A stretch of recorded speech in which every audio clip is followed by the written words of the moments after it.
Hey everybody, it's Destiny Lene, and I am back with another episode of GirlBoss Suites online podcast. And today I have a very special guest, Miss Ashley. I'll go ahead and let her actually introduce herself and her brand and tell you who she is.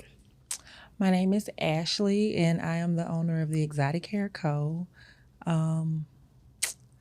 I'm a social media influencer as well. I'm a mom. I'm a mompreneur, a friend, and influence in my community, a positive influence in my community.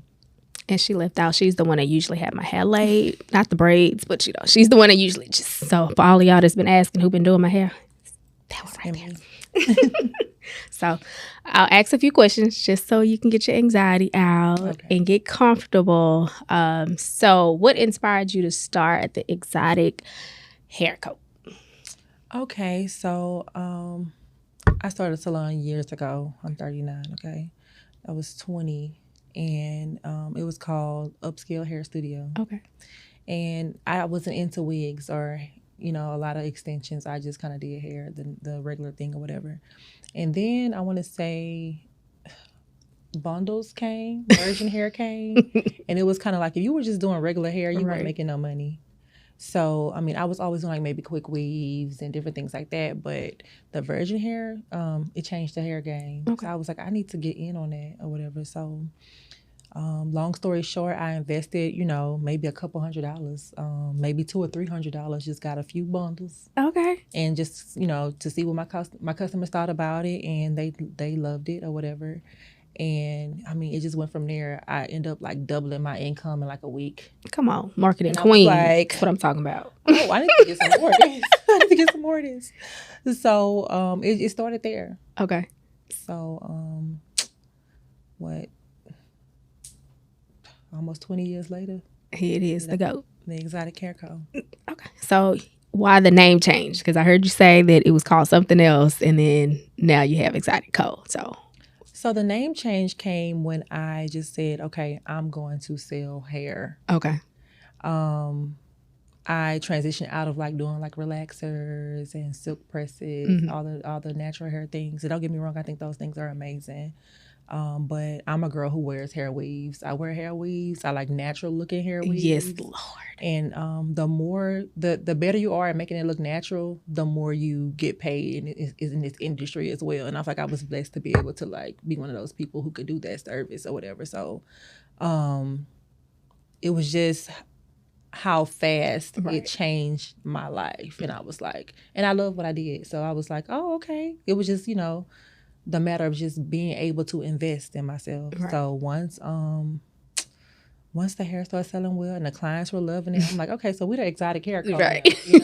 And so here's a story. So I took a trip to when I wanted to get into it seriously, I want to say in 2017. Okay. I went to Hong Kong.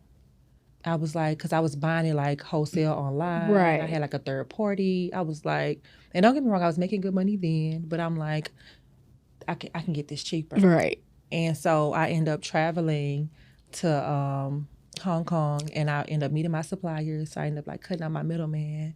And so like, I want to say the next year, like I like tripled my income. Look at that. And I was like, you know what? And my friends are always like, oh, you exotic because you didn't be. I'm just saying because she didn't say, how some of these people, when they start selling stuff and they say, I'm going to find my supplier, but they go to New York or California. She said she went to Hong Kong, y'all. Yeah. I got my little ducks in a row. I booked the flight, solo dolo. Listen, it made it work. Yes. So when I got back, it was the Exotic Hair Co. Okay. And I was providing quality at a lower price. Okay. So what went through your mind when you said, okay, I'm going to Hong Kong? What went through your mind when you first got there? The people who know me know I'm just one of those people, like I'm a risk taker. But this is probably like one of the biggest risks I had ever took. Yeah. And I was just like, are you crazy right now? But I believe in, the greater the risk, the greater the reward. True. And I knew that, this was something I was passionate about. This is something I was doing every day. I've never taken a lace class. I've never taken a marketing class. You can't tell. Like, so I feel like this is something that God gave me. Right. And I was just like, you know what, God, we here. Let's make this happen. So how old were you when you first started doing hair? I started doing hair 14, 15. What was your first style? What was your favorite go-to style that everybody came and said, "Hey, Ash, I need this style done"? So honestly, I was a hair braider at first. Okay. The first style was I used to do cornrows for guys. Okay. And like I said, I was like in like the 9th grade. Okay. And before you know it, I was booked every day after school, on the weekends. But like I say, braids ended up turning into like freestyle braids. I did those. Ooh, I remember. And it took all day to make $100, you know. So I mean, but $100 at 14, that's kind of back then, you know, when we were a little younger, $100. I couldn't go outside and play. Right. Well, yeah. I couldn't, you know, I had some money, but you know, I couldn't do much. And I think honestly, that's why I'm the way I am now. People are like, you work a lot. I mean, that's what I've been doing. Right. Right. So how do you think it is now being a mompreneur? It is ghetto as fuck. It is ghetto as fuck. I tell people all the time, motherhood is like the ghettoest hood I've ever been to. Really? Like, I like to do hood rat stuff with my friends, you know? So it's just a crazy balance because, you know, you're dealing with, for me, you know, multiple personalities throughout the day. And you come home to little people that need you. You know, look, the stories you tell about your about the little baby, I just be like, he's just the cutest little thing. Yes, that's my boss. I run shit, but he runs things. So I mean, it's like motherhood is definitely a second job, but it's a fulfilling job. Like I get to see. I tell people all the time, like my kids are my garden, right? And I tend to my garden like carefully, and I everybody can't step into my garden. Everybody can't, you know, water my garden. Right. So I just get to see like the fruits of my labor, like what I've done, the seeds I've planted, you know, the things I put into them. It's amazing seeing them today and what they have become, you know, so I love it. It's a healthy balance. Like they see their mama going out there going hard, and I have some hardworking ass kids, and they are really like making a name and a way for themselves already. So. Right. That's good. Shout out to the kids. Yes, the boss ass kids. So what's your favorite part about it, being a mompreneur? The favorite part is that, you know, it has its ups and downs, but for the most part, you know, done right, done correctly with God's grace, like I can do whatever my kids need me to do for them. Right. And if I need to be present, I can be like, I ain't got to be here today, you know. But of course, I do it in a professional manner. Right. Where, you know, I schedule time off later, and I tell people about that too. Like business, you know, it's full time. You can't take off whenever you want to, but if you schedule it, you know, I get to be present for my kids. I get to be able to financially provide for my kids. I get to help them out when they need help. And also just the influence that I have, like they look at me like that's big dog. Right.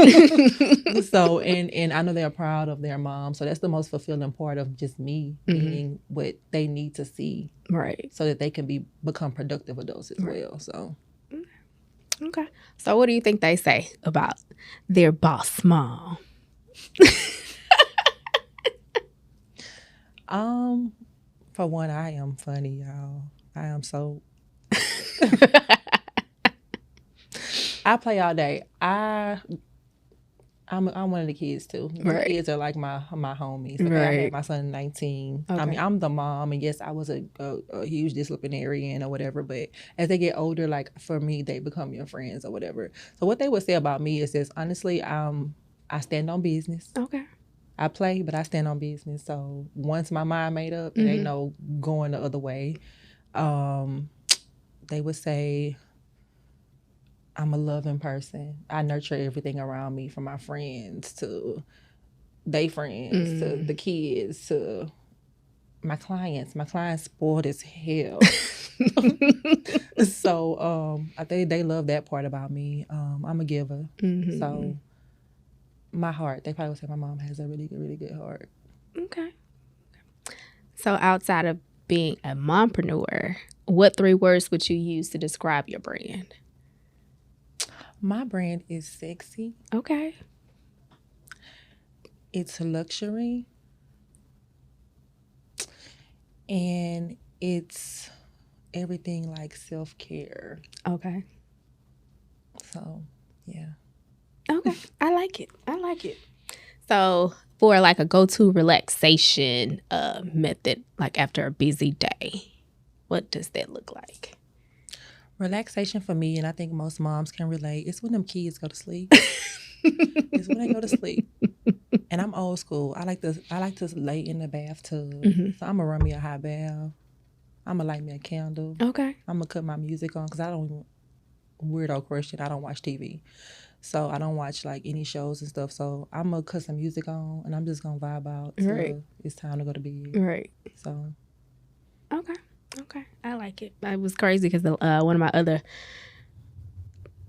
co-hosts asked me. She was like, well, I asked her what was her go-to relaxation, and she was like, well, what is yours? And I'm like, I'm not the person on the hot seat now. But she was like, no, I was just saying it because it's the same thing. So I said, so you travel a lot? She was like, no, that's not what I meant. But when you say go to, I'm thinking like Yeah. every day. Right, Like, that's my right. everyday relaxation now. Travel and spa, those are like my top. right. And Oh, I yeah. like that tub gives me that spa vibe. Yeah. Like, yeah, I'm soaking all the stress And, away. and I just got into the whole spa thing. Do not disturb. Yeah.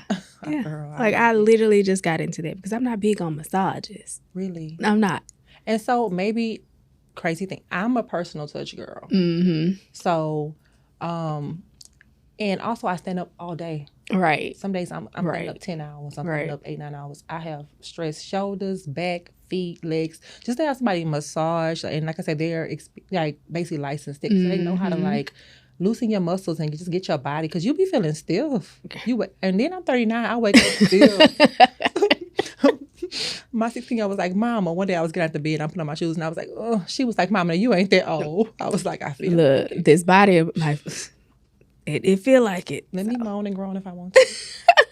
And get out But of it. it's crazy that you said that because my love language is physical touch. Really? Yes. So it's weird. I'm real weird, but it's fine. So speaking of love languages, what is yours? So it's so crazy. Yes, I'm putting you on the spot. I used to think that my love language I used to be like, oh, my love language is gifts. I guess I just wanted to Okay, by right. myself. But to be honest, my top things Okay. are acts of service Okay. and physical touch. Right. So for me, just coming from like my childhood, they say your love language is something that you lacked growing up Right. as a child, right? So I love when people are in assistance. Like, what can I help you with? Do you need help with this? Because I'm a control freak and I always got it, and I got it. And if you ask me, can I help you? I Right. say I got it. But I love for someone to care to help. So True.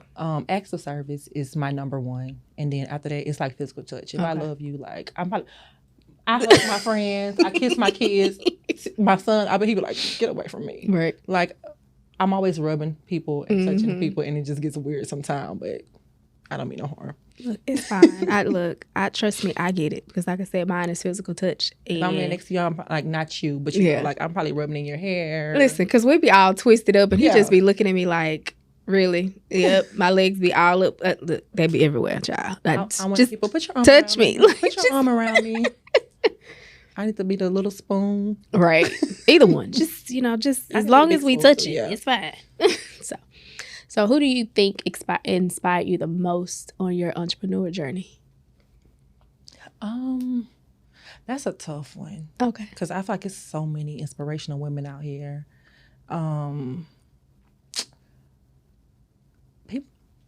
Oprah is a lady that I just love Okay. so much. And the reason Okay. why is like Oprah done been through it all. Right. And some people like, dang, how she been through this, and other. But honestly, like my story, I'll get to tell it one day, but I have been through a lot growing up. I don't look like what I've been through. So she inspires me, like how she was able to like overcome all that and become Oprah. Listen, because she's a legend, despite it all. And I mean, she's been through, we know Oprah's story. So it's just kind of like, she's one of those people that has inspired me. Right. Okay. I like it. So what do you think is the most challenging part of running or owning your own business? The most challenging part as a small Black business is, for me, is putting together the right team, having the right people in your corner working with you. Because I think people don't understand that whoever you bring into that environment, it dictates like the success of your business. An angry person answering the phone could drive customers away. True. You know, an assistant who's not that helpful or does not really good body language could drive the money away. So it's just having the right people with the right energy. I feel like sometimes that's hard to find in this industry. Okay. So if you weren't doing hair, what do you feel like you would be doing? If I wasn't doing hair, I would, I didn't think about that. As far as like work? Yeah. So I know so as a kid, I wanted to be a teacher. Like every time my friends came over, I would grab like old books and stuff and I was their teacher. So I've been controlling shit for a long time. And then I got older and I realized that teachers didn't make a lot. And I was literally like, probably till I was 16, I was like, I'm gonna be a teacher. And then when I got to high school and you kind of picking careers, it's like, wait, what? They don't. And I had this extravagant lifestyle I wanted to live. And I'm like, it's not matching up. Yeah, so a teacher. Okay. It's funny because I used to always say, I'm going to be a pediatrician. You see how that worked out now, didn't it? As soon as I took that class and we had to draw blood, I said, nope, this ain't for me. Girl, I would be grading papers in elementary school with my friends and they would get in trouble and everything. So, yeah. Yeah. Let's see. Look, that's just one of the many childhood games we used to play. Trust me. We would forever be outside. So all it inside. You had recess. Yeah. We was recess all day. We don't want to be in the house. We didn't want to be in the house. So what's the best piece of advice that you feel like you've received since you've started being an entrepreneur? Plant a seed every day. Okay. Consistency wins the race. You can go fast. Sometimes fast don't work. Because people always think overnight success. It's probably 10, 15 years behind that work. Right. And you found me overnight. So it's just planting those seeds. Plant a seed every day. Every day you wake up, you should put at least one thing towards you got 24 hours. You can put one thing into your business, whether it's a post. Right. Whether it's you tell somebody about it, but you need to plant those seeds every day. Right. Okay. So what's one thing that you feel like people don't know about Ashley? They don't know. I'm not really a girly girl. Really? And people think that I am because I guess, like, of course, like social media. Right. And it's the way I carry myself. Right. But I only put on makeup for when I got to post and stuff. Most days I'm like, if you come by the salon. Like most days I'm just kind of like in leggings, t-shirt, hat. I wear a lot of hats. I'm a trucker hat girl because I don't even like comb my hair. That's crazy. And that's why I wear like all the big styles and the easy stuff. I guess I do so much hair. I just like whatever. So I grew up as I'm a baby girl. I got 2 older brothers, and from my mom or whatever, because I have other siblings with my dad or whatever. But in my house, I grew up with the boys. I had boy cousins. I played basketball. So I'm walking around the house bare feet. Ain't nothing wrong with it. I do too. That's my comfort zone. I'm in there ugly, looking like big dog. Right. So right. I think that people think that I'm like always like this all the time, but I'm not. So okay. I like to be that my comfort zone is my natural self. Right. So if you see me out, like I probably don't have on makeup. Like if I'm like out shopping or eating, or I be regular. Ain't nothing wrong with it. And I'm a popular loner, so even though I know a lot of people, a lot of places I go alone. Okay. So you might see me out eating, but I'm by myself. You might see me at the movies, but I'm by myself. You might see me on a plane, but I'm by myself. Right. Ain't nothing wrong with it. A lot of people enjoy their own time there. So it's nothing with doing stuff alone as long as you're doing it. Girl, I love me. So I see this new journey that you've started on with this therapy. So how are you enjoying that? Or how is it going? So honestly, what I'm doing now is bringing more awareness to therapy. Okay. I started my therapy journey in 2021. Okay. I ended up leaving my marriage, and before I was the bossiest chick. I mean, I had a gallery. I had worked so hard, so I opened up a boutique in a galleria. Mm-hmm. My success, my career was up here. Right. When I left, I didn't know the impact that it was going to have on me. Mm-hmm. And I think it stems back to like that childhood trauma, right? I grew up not, in a best home environment, so my relationship was my everything. Right. I got married fresh out of high school. To my older two, my 20-year-old and my soon to be 17-year-old dad. So I was married, divorced. I was with him for 10 years, Mm-hmm. divorced, and was married again for another 10. I had never been single. I had never been by myself. I had never slept alone. Okay.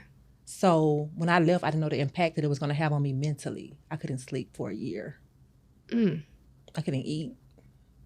I couldn't create. I couldn't even work. I couldn't show up. So, of course, that started affecting me financially. The kids are looking like, what is Superwoman? Like, Right. I think they were scared, like, what's happening to my mama?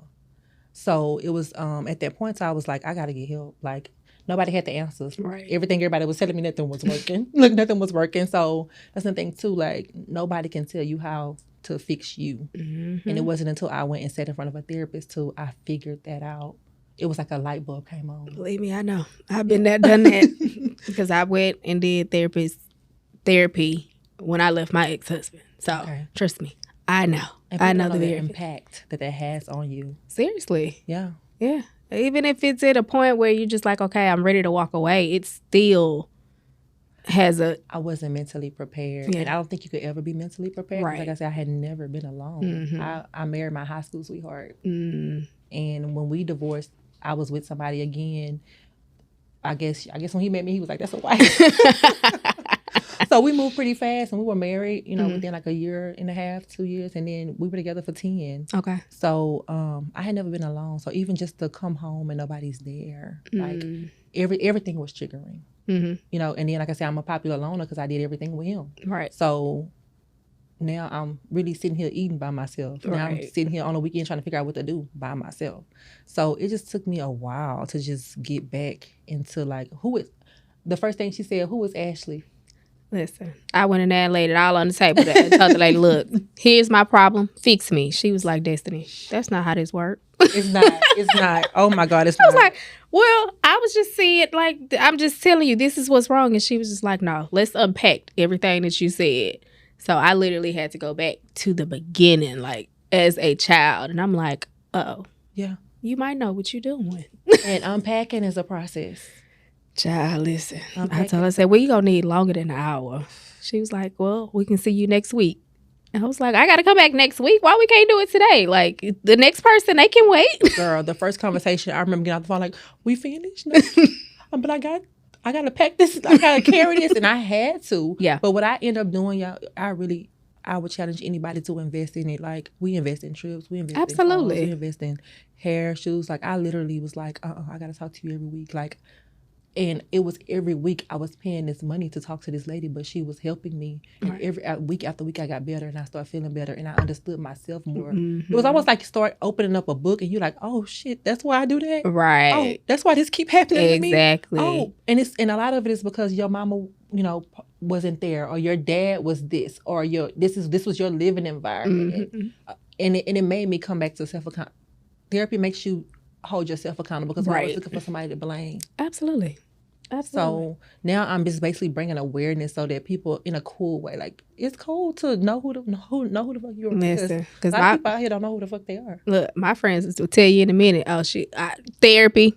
Go to therapy. You need it too. You too. Like, because I can't fix you. I can't, because I mean, you can tell me everything, but stuff that happened to you as a child, like, it just. Use your insurance at work. Yes. That's what it's there for. And a lot of people don't realize that some of those therapy sessions you get for free. Yeah. Like, every last therapy session that I had was free.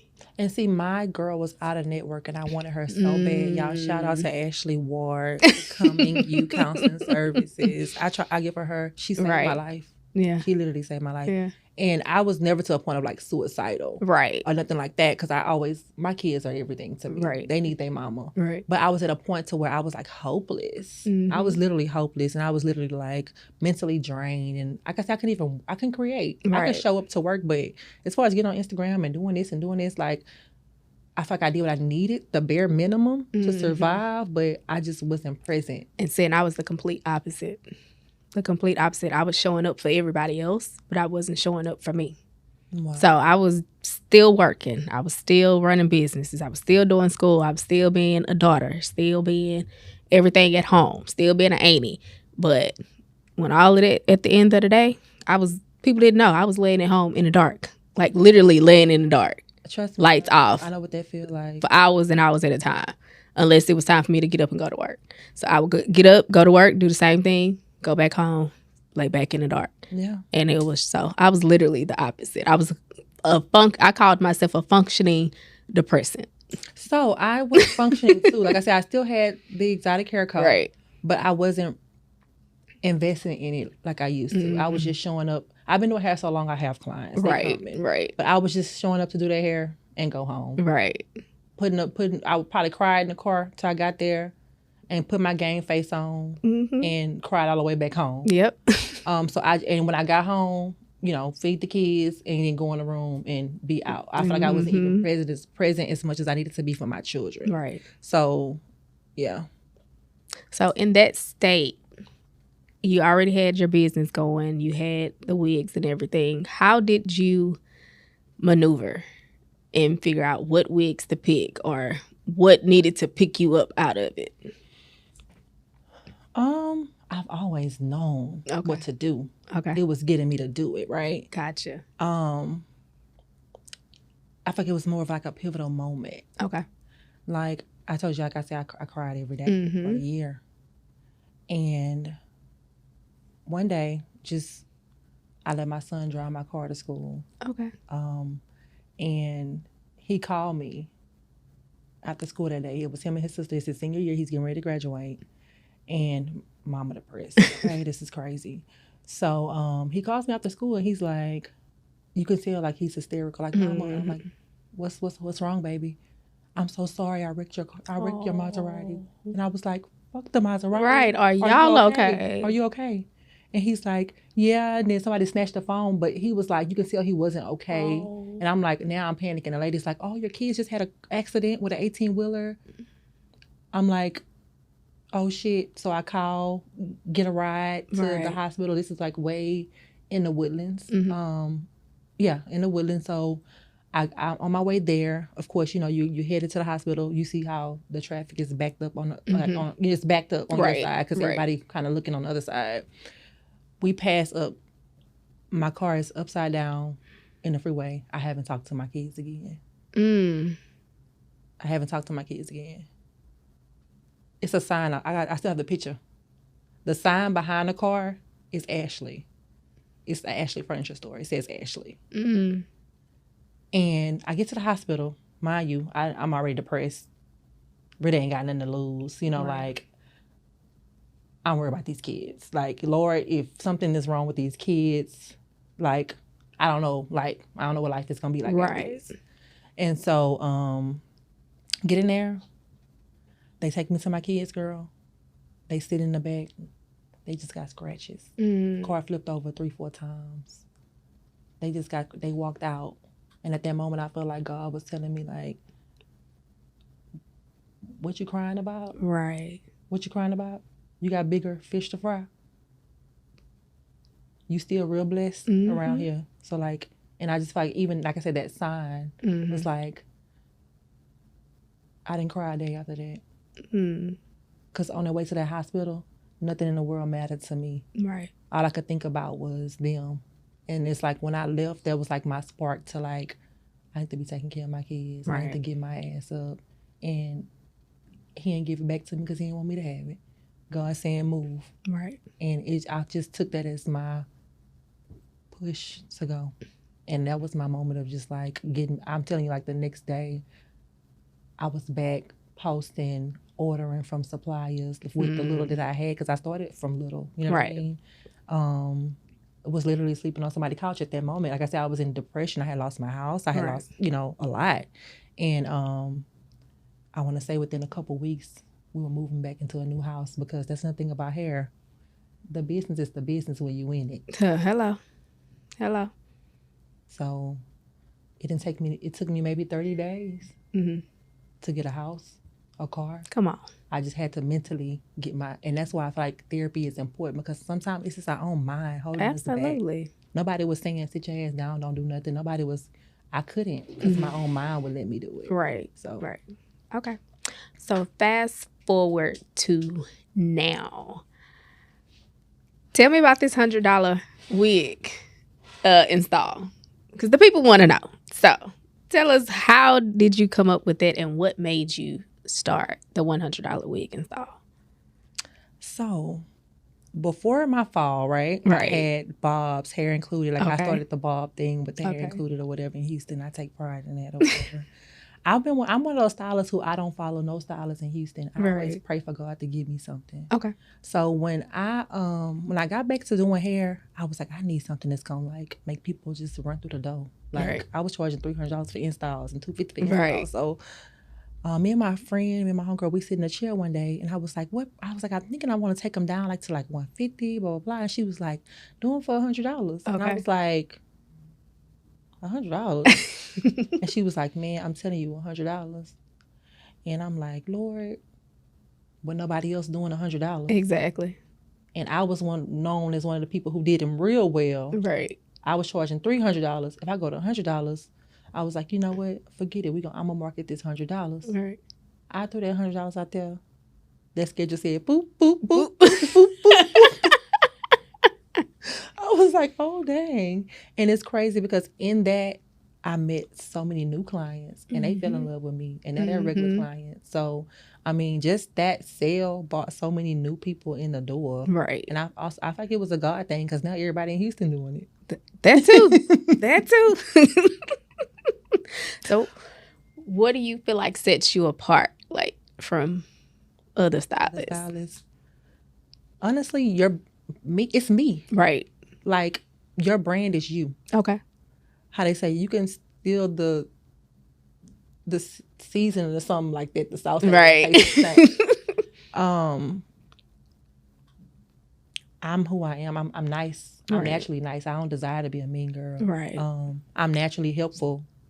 So I just think when my clients meet me, I have a good skill, but I'm also a good person. Right. I have integrity. Like I say, if I'm an hour late, well, instead of, I'm gonna charge you a late fee, I'm gonna cancel your appointment if you're an hour late. Right. So if I'm an hour late, I'm probably gonna be like, I'm gonna give you half of your service. Right. I'm gonna give you $20 off. I'm gonna give you a free touch up. Like, I'm fair. Mm-hmm.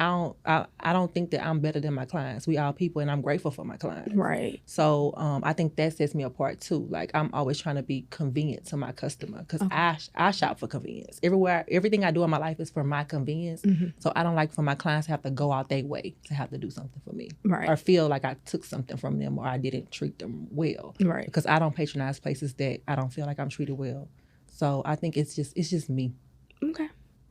Well, because these new age stylists, Lord, we're not even going to get into that, because we already know it's some crazy ones out here. They can be 20, 30 minutes late, and they still looking at you like you the problem.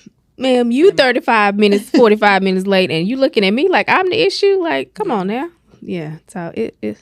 The hair industry has gained a lot of entitled hairstylists, and what I try to tell new people is like, you are only as good as your last hairstyle. Absolutely.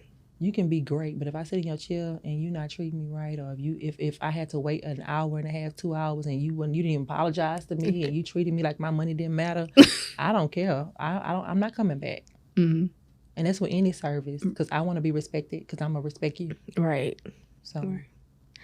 So how do you feel like you stay ahead of like the trends that is going on? And I've learned that too early on, like forever evolve. I'm forever like seeing what's new, what's coming out. I kind of feel like even with the lace wig thing, I kind of feel like I was ahead of it before it got really popular. So now that it's really popular, I do it faster than a lot of girls. You know what I mean? So just educating myself, learning. Like I said, I travel.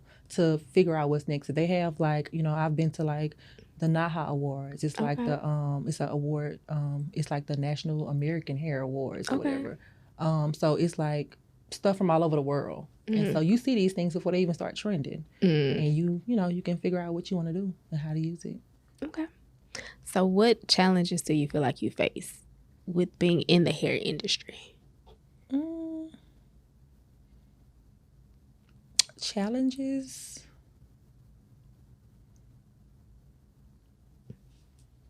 That's hard. Because I'm a problem solver at heart. So right. anything that's a challenge is kind of maneuver through quickly, but it is so crazy that you said that. It was like I almost got a flashback. I'm a problem solver. Let's fix this, But challenges would have been, like I say, just having the right people around you. In this industry, comes a lot of jealousy. How they say sometimes, you could be jealous at the person that God sent to bless you. Ooh, child. That's another word for a whole nother word. You can be hating on the messenger. You can be hating on the blessing that God has put into your life. And so in this, I feel like people see what we do. Right. People see, all the, I guess, like the financial game or whatever. Because I said people, of course, like if they kind of like say that, like I guess the girls do here, like they compare us to like drug dealers and stuff. You know what I mean? Which is crazy. But it's one of those things like, people see that and they automatically like envy you for that, but they don't understand. Like, so we work along. This is body. It's right. Like your whole body hurts some days you go home. Right. You know what I mean? And also, it's like we put a lot into this marketing. It's not as easy as it looks, but people hate us for it. And it's funny that you said that because I literally, and this is totally off subject, just had this conversation with my boyfriend about people hating and being envious of you when you're happy. Like you have all the people in the world around you when you down and depressed, but get happy. I know. I've lost friends because of happiness. And the crazy part about it is if you see those people who aren't happy for you, and this is not a rock thrown, this is truth. They probably not happy. They projecting their insecurities onto you. Yep. And also, like, how can you be upset? And I feel like, and this is why I feel like people don't win. You mad at God for giving somebody something? You mad at, you gonna tell God who to bless and how to bless? Listen. If you feel like you that type of person, that's why you in that position or whatever you got going on. Because God did this. Hello. And then you weren't so mad or worried about me. You got the same, you afforded the same opportunities. The same. So that's something I've learned too, like projection, girl. I'll be like, hey, I'm still friendly. I'm friendly to everybody. Even the people I know don't like me. I'm like, hey, because that has nothing to do with me. Absolutely not. And you're not gonna I don't match energy, you're not gonna take me out of my energy. I'm like this all the time. Right. I had somebody ask me, are you always this peaceful? I'll be like, yeah. It took me a long time to get here. But now I'm like, yeah. And if I feel like I gotta feel away, I just don't want that energy around me. Exactly. I ain't gotta entertain that. Right. And that's how I am now because like I've gotten to a point now where I've never begged for friends, but I'm just at a point now where I'm just like, look, you acting weird, just weird and move that way. Like, I don't have time. I'm getting too old. I'm knocking on 40. Like at this big age. Right. I don't have time to be trying to fix people that are acting weird to me. Like, why do I have to fix you and you acting weird to me for something I ain't done? And then once again, it's self-accountability. Right. Even with friends, relationships, there's healthy communication, Hey, right. I am mushy. Let me tell you something. I'll be telling my friend, I'm not happy with you right now. And she's like, why? Right. Because you've been acting weird. That's me. Why are you making weird? Because since I've been talking to old buddy, like you've been saying smart stuff. Right. And I'm gonna nip it in the bud because you my friend and I love you and I don't want to lose you. So like, where is these feelings coming from? Right. I'm not gonna neglect you. I love you too. Right. You want to go get some food? Right. Let's go for drinks. We can go for lunch. It's okay. Yes. So, yeah. I just think, like I say, I don't allow people to project. And if I feel away, it's healthy communication. I'm gonna talk to you about it. That part. Let's fix this. That part. So, give me one of your favorite success memories. One of my favorite success memories, when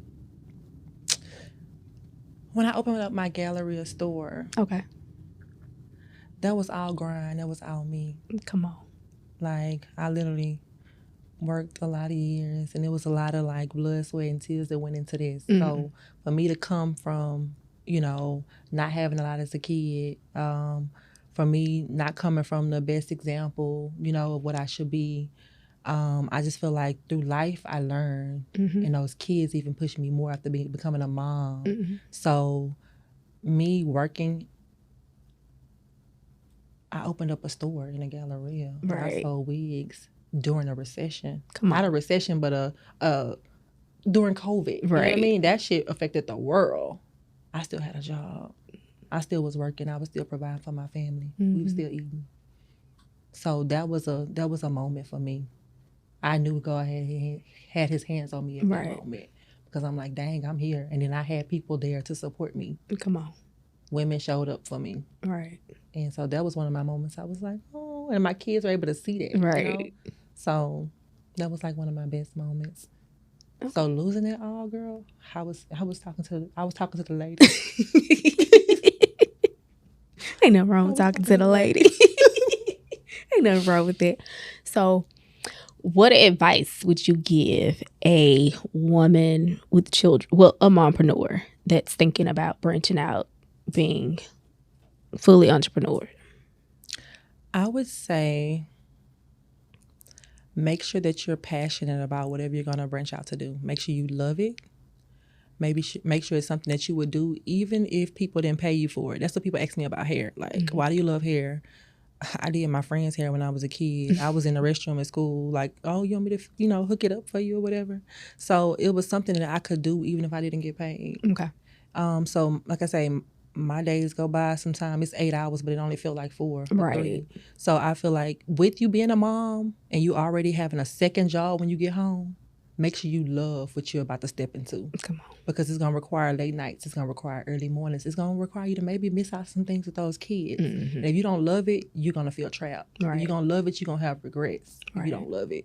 But if you love it, you're going to make a way. Like we make way for things that we love. So make sure you love it. Okay. So where do you see your brand in the next 5 years? I'm glad she asked that question, y'all. So, and I said I was going to say this for you. Oh, I feel special.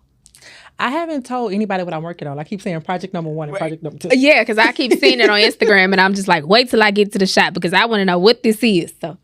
So for all those L's I've taken, God is faithful. Come on. He wanted me to work on me. And I've been working on me, right? Okay. And that $100 special turned my business back up. Okay. And it's just kind of like, so now I'm getting ready to transition into greater, So the salon that I'm currently in, I'm turning it into a beauty school. It's going to be a beauty school. So come August, I will be enrolling. I'm going to have a beauty school. It's going to be called the Exotic Hair Academy. And across the street, I got a new location across the street. Look, I don't even know everything, and I'm already over here now. But, okay. So across the street will be the luxury wig boutique. Okay. So we'll have wigs. We'll do $100 installs. And it'll just be so cute and for the girls. So, I mean, the Galleria store was cute. But this one is going to be really cute. And what I love is I feel like God brought me back to my community. Come on. I feel like he needed me to be there. And even for this school and for these girls, like what I tell people all the time, when I was depressed, when I wanted to go back to work, I didn't have to put in an application. I didn't have to wait on somebody to call me. I didn't have to wait for somebody to feed me. Right. It was my skill that fed me. Right. And I want to be able to get this to other people. Right. I want to be able to give other girls who everybody don't desire school. Okay. And my skill, I have friends who went to college and have degrees. My skill allowed me to make more money than those people. Right. So for girls who are passionate and serious about it, August, we enrolling. Come on. It's going to be a lot of young bosses out here. Come on. Because I was looking on Instagram. I'm like, that's a pretty paint, but that ain't her shop. What's she doing? So now I know. So, I'm excited for that. Yeah. That's going to be awesome. That's going to be cool. That's going to be dope. It's going to be dope. I'm excited. It's been, like I say, it's been a lot because I've never worked on 2 different things at one time. Okay. Like I've worked on one thing and then started another thing and then now I'm doing both. Right. But not worked on both at one time. So I'm literally like fasting every day to 3. Okay. I ain't ate nothing all day. Ooh. But it's helping. It's bringing me mental clarity and it's helping me like move the process because I move fast. I be moving. So it's helped me so much. And as I'm like consulting with God with everything, so I can just make sure that everything is the way it needs to be. Okay. So I love it. I love it. And I just can't wait to see it because I know I'm going to be there. yes. So let the people know where they can find you, how they can get in contact with you, all the ins and outs, X, Y's, and Z's.